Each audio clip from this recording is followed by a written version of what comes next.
All right, so this week I'm going to do, I guess, a kind of instructional video. I don't do too many of these because truthfully, the YouTube algorithm doesn't like it.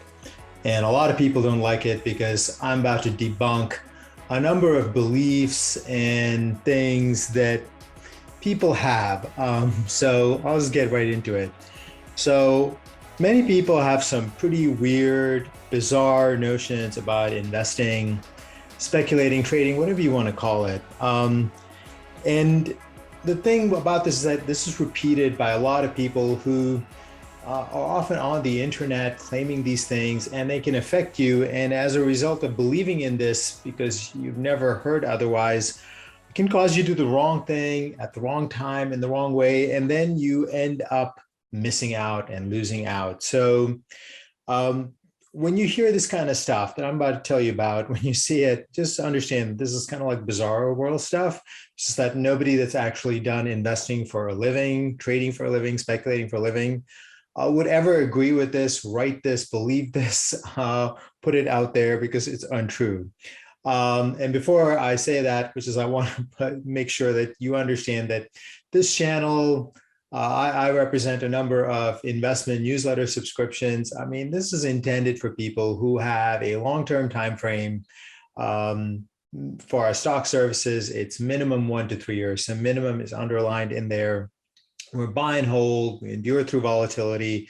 We're focusing in this current bull market on growth and innovation. So if you're very short-term oriented, you just want day trades, I'm just the wrong channel for you. And this stuff maybe isn't appropriate for you. Maybe for you, this stuff is appropriate. However, for the folks that do it and are interested in our services, what I'm saying is true. So here's number one. The number one bizarro thing that you will hear people talk about, that it's super easy to make big money, especially after you go through a period like what we've been through in late 2020, early 2021, and in the crypto markets at various times, both last year and this year. And part of this is also this belief that the way to make big money is to like trade and churn your account constantly, looking to buy and sell, go in and out rapidly. And truthfully, this is one of the most destructive things that people believe in my opinion. You can just go look at the greatest investors, the greatest speculators, investors, let's say Warren Buffett, the greatest speculators, his name is Carl Icahn. You can go look him up. I mean, you can see he's made billions of dollars. Or even traders. I mean, they don't go in and out all the time. I mean, George Soros is a bit of a trader. However, he's not buying and selling something that he's making big money in from second to second, minute to minute, day to day. You can go look at these, and people sometimes mistake the occasional big winner that can happen from sort of time to time or here and there as proof that it's going to happen every time. And no, folks, the vast majority of even people that are written about that have actual credibility, had made millions of dollars, hundreds of millions of dollars, billions of dollars, have done it by having a long-term time frame. And if you go and look at now what is a vast compilation of research, it like confirms, absolutely confirms that human beings on average, not just on average, the vast majority, 99 out of 100, we suck at trading. It's unequivocal. I mean, we suck at trading. And most people who are trading actively generally end up losing pretty much all of their capital within, I don't know, depending on the paper you read, 12 months, 18 months, 2 years. And that's because it's just really hard to make that many decisions and get them right. And if you're never in anything for very long, you can never make big money. All right. So that's debunk number one, if you will. The second one is something that actually I get directed at me by email and sometimes in YouTube, on Twitter, which is that people believe that there are a group of people who make money all the time, every single day. And that somehow if you have a subscription, say, to one of my newsletters, Profits Unlimited, for example, that this is something that you are going to experience. I mean, it's it's laughable to me that that's what some people believe. However, they genuinely believe that there are some people, you can name them, maybe it's hedge funds, maybe it's investment banks, maybe think it's market makers, maybe you think it's Warren Buffett. However, I can tell you this point blank, no one makes money all the time. No one even makes money every single week or every single month or every single year. Every single investor, trader, speculator has bad periods, they have good periods. And this leads into the second thing, which is that a lot of people are also told that the way you should judge somebody in terms of whether it be their investment skill, their speculating skills, trading skill, is to go and look at them when markets are at their worst. In other words, during bear markets, during down markets. I can tell you this is completely bogus. There's no way that you are going to determine who has skill in the investment markets by just looking at them, let's say, at the worst point during, let's say, the COVID crash. That's not going to tell you anything. That's a moment of extreme sort of liquidity crisis. In other words, everyone wants to sell, very few people want to buy, and prices are marked low for pretty much all assets. So you're then measuring somebody based on something where there's a liquidity issue that it's in nobody's interest for it to continue, whether that be the COVID crash or anything else. And the reality is actually the opposite. All great investors, they endure through bear markets and are generally buying assets that they want, that they're looking to buy at low prices, that these bear markets, crises, crashes, corrections, whatever you want to call it. And the idea that like great investors are like buying and selling to optimize for what their account is going to look like in a bear market or in a down market at the lows is like laughably wrong. It's just laughably wrong. So this is bizarro belief number 2 that I want to debunk. Okay, number 3. Number 3 is that many people hear, read, believe that to make money, you need some like weirdo, wacko, like out there, bizarro strategy to make big money. And the evidence is so clear right in front of you. Simply go and look at companies, whether it be, okay, Amazon, Google, Netflix, Facebook, Tesla, or even Bitcoin. These were all widely discussed, widely known companies that have made hundreds and hundreds of percent, if not thousands of percent, if you were willing to stay in it for long enough. And I can just tell you point blank from having been in markets for nearly 25, 30 years, which is that the big money is truthfully made and easiest in some kind of way, meaning that if you have a long-term time frame and you're willing to sit through volatility, and fastest in pretty well-known stocks. I mean, I mentioned a whole bunch of them. And one of the other beliefs that's related to this is this idea that you want to own some low-price stock, just accumulate thousands and thousands of shares and just expect to knock it out of the park. I can tell you this just point blank, that your chances of getting this right are quite low.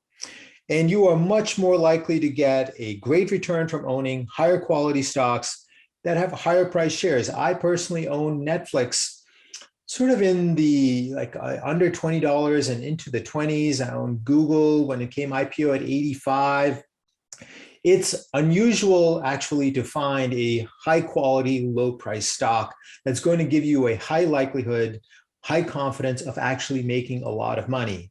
And that can happen from time to time. However, to exclusively focus on that and believe that this is the path to making big wealth, I believe is a bizarro notion. And you're missing out on the vast majority of high quality opportunities that are out there. And in my judgment, in my opinion, focusing on opportunity, growth, innovation, looking at the market capitalization of the stock, in other words, the stock market value, which is the number of shares multiplied by the price.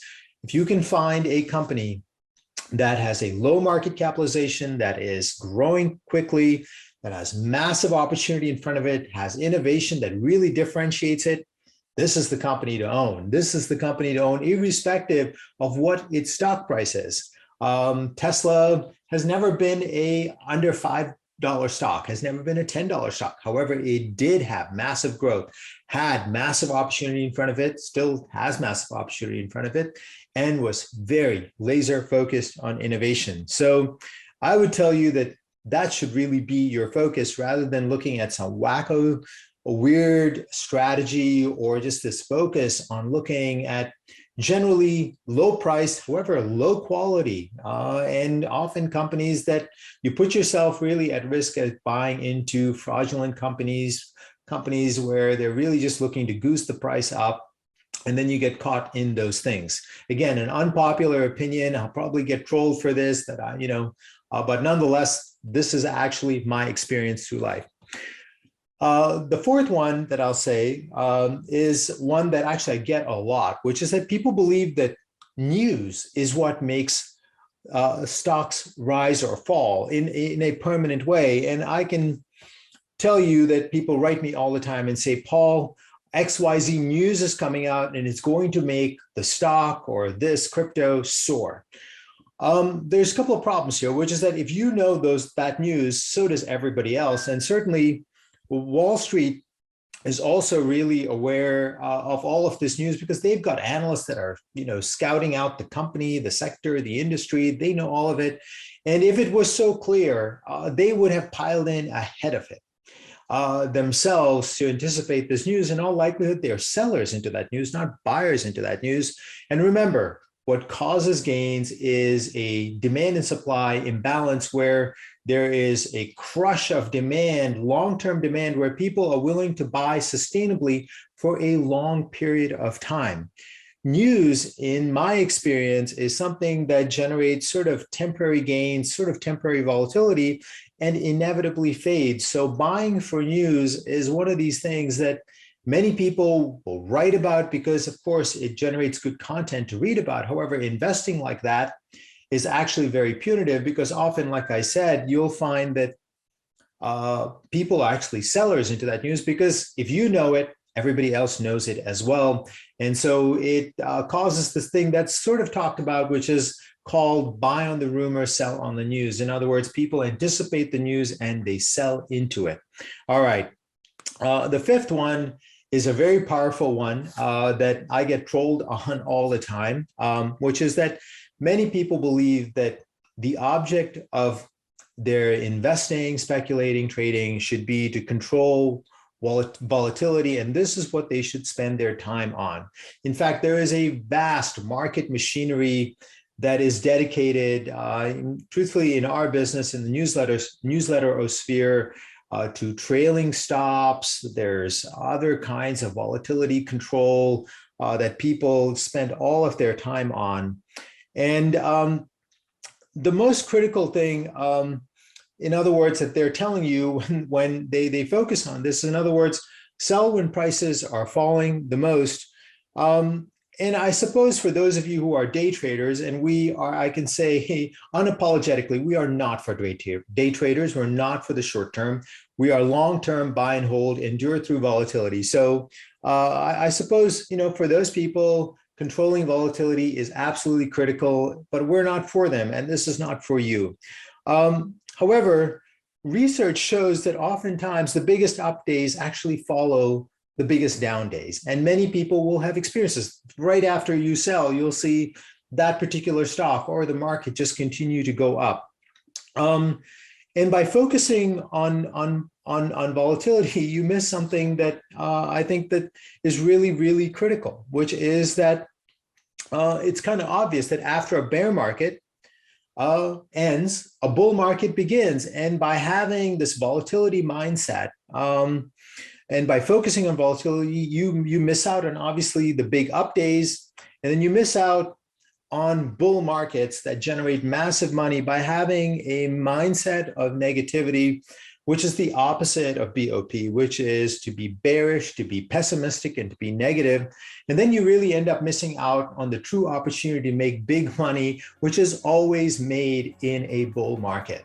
So those are my 5 sort of debunkings of destructive negative, bad beliefs that I believe are going to cause you to miss out that are widely out there in the internet sort of finance, investing, trading space. And I would tell you, stay away from it, stay clear from it. Be bullish, be optimistic, be positive. I still am very BOP on our stocks. And I would tell you that after a period like what we have been through for 6-7 months now, there's usually a lot of pent-up demand because the companies are growing, the trend is real, the technology is real, and that's when you make the big money. All right, now I'll have another video for you next week. Until then, this is Paul saying bye.